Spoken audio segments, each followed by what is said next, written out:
Period বা মাসিক দেরি হলে টেনশন হওয়াটা কিন্তু খুব স্বাভাবিক। কিন্তু প্রশ্ন হলো, ঠিক কতদিন দেরি হলে সেটাকে নর্মাল বলা যায়, আর কখন থেকে ব্যাপারটা নিয়ে সত্যিই ভাবা উচিত? চলুন আজকের এই আলোচনায় আমরা এই বিষয়টাই একদম সহজ করে বোঝার চেষ্টা করি। যদি পিরিয়ড লেট হয়ে থাকে তাহলে এই আলোচনাটা হয়তো একটু সাহায্য করতে পারে। চলুন ধাপে ধাপে জেনে নেওয়া যাক কখন চিন্তার কারণ আছে আর কখন নেই। দেখুন, কোনো কিছু ঠিক আছে কি নেই, মানে স্বাভাবিক না অস্বাভাবিক, সেটা বোঝার আগে তো আমাদের জানতে হবে যে স্বাভাবিক ব্যাপারটাই আসলে কি, তাই না? তো চলুন আলোচনা শুরু করার আগে আমরা জেনে নিই যে একটা নর্মাল মাসিক চক্র ঠিক কেমন হয়। সাধারণত একটা হেলদি মাসিক চক্র ২১ থেকে ৩৫ দিনের মধ্যে হয়ে থাকে। এর মানে হলো প্রতি মাসে যদি কয়েকদিন আগে বা পরে পিরিয়ড হয় সেটা কিন্তু একদমই সাধারণ একটা ব্যাপার। এটা নিয়ে খুব বেশি চিন্তার কোনো কারণ নেই। ওকে, নর্মাল সাইকেল তো বোঝা গেল, কিন্তু দেরি হলে ঠিক কখন থেকে আমাদের একটু সিরিয়াসলি ভাবতে হবে। চলুন এই দেরির টাইমলাইনটি একটু দেখে নেওয়া যাক। মানে কতদিন দেরিতে কি করা উচিত? ধরুন পিরিয়ড ১ থেকে ৫ দিন লেট হয়েছে।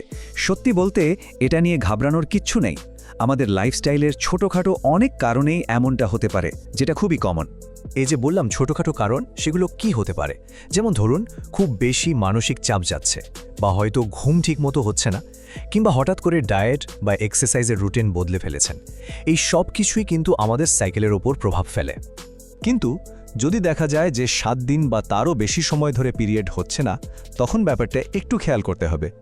আর প্রেগন্যান্সির কোনো সম্ভাবনা থাকলে এটাই কিন্তু টেস্ট করার কথা ভাবার সঠিক সময়।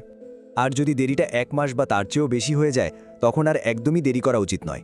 অবশ্যই একজন ডাক্তারের সাথে কথা বলা দরকার। এটাকে কিন্তু একদমই হালকাভাবে নেওয়া ঠিক হবে না।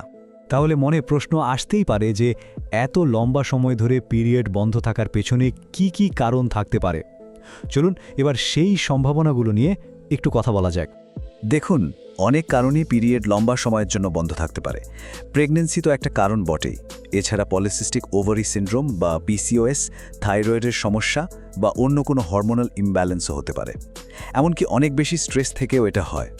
তবে আসল কারণটা কি সেটা জানার জন্য কিন্তু একজন ডাক্তারের পরামর্শই শেষ কথা। পিরিয়ড লেট হলে প্রেগন্যান্সি টেস্ট করার চিন্তাটাই প্রথমে মাথায় আসে, কিন্তু টেস্টটা কখন আর কিভাবে করলে সবচেয়ে সঠিক রেজাল্ট পাওয়া যায় সেটাও জানা দরকার। চলুন সেটাই জেনে নিই। সঠিক রেজাল্টের জন্য দুটো জিনিস মাথায় রাখলে খুব ভালো হয়। ১ নম্বর, পিরিয়ড মিস হওয়ার পর অন্তত ৫ থেকে ৭ দিন ওয়েট করুন। আর ২ নম্বর, চেষ্টা করুন সকালের প্রথম ইউরিনের স্যাম্পলটা ব্যবহার করতে, কারণ ওটাতেই হরমোনের কনসেন্ট্রেশন সবচেয়ে বেশি থাকে আর রেজাল্টও সঠিক আসে। আচ্ছা, এবার আমরা খুব জরুরি একটা বিষয়ে কথা বলবো। এমন কিছু লক্ষণ আছে যেগুলো দেখা দিলে পিরিয়ড কতদিন লেট হলো সেটা ভাবার আর সময় নেই, সঙ্গে সঙ্গে ডাক্তারের কাছে যেতে হবে। পিরিয়ড লেট হওয়ার সাথে সাথে যদি পেটে অসম্ভব ব্যথা হয়, বা স্বাভাবিকের থেকে অনেক বেশি ব্লিডিং হয়, কিংবা মাথা ঘোরে, বা হঠাৎ করে ওজন অনেকটা বেড়ে যায়, এরকম কিছু হলে প্লিজ এক মুহূর্ত দেরি করবেন না, সরাসরি ডাক্তারের পরামর্শ নিন। তাহলে পুরো আলোচনার সারমর্মটা কি দাঁড়ালো? এটাই যে প্রতিবার পিরিয়ড মিস হওয়া মানেই কিন্তু প্রেগন্যান্সি না। কিন্তু হ্যাঁ, যদি বারবার এরকম অনিয়মিত হতে থাকে তাহলে সেটাকে অবশ্যই সিরিয়াসলি নিতে হবে এবং এর পেছনের কারণটা খুঁজে বের করতে হবে। তো শেষ করার আগে একটা প্রশ্ন সবার জন্য: আমরা কি আমাদের শরীরের এই জরুরি চক্রটার দিকে যথেষ্ট মনোযোগ দিই? এর নিয়মিততার দিকে খেয়াল রাখা কিন্তু খুব দরকার, কারণ এটা আমাদের সার্বিক স্বাস্থ্যের একটা বড় ইন্ডিকেটর।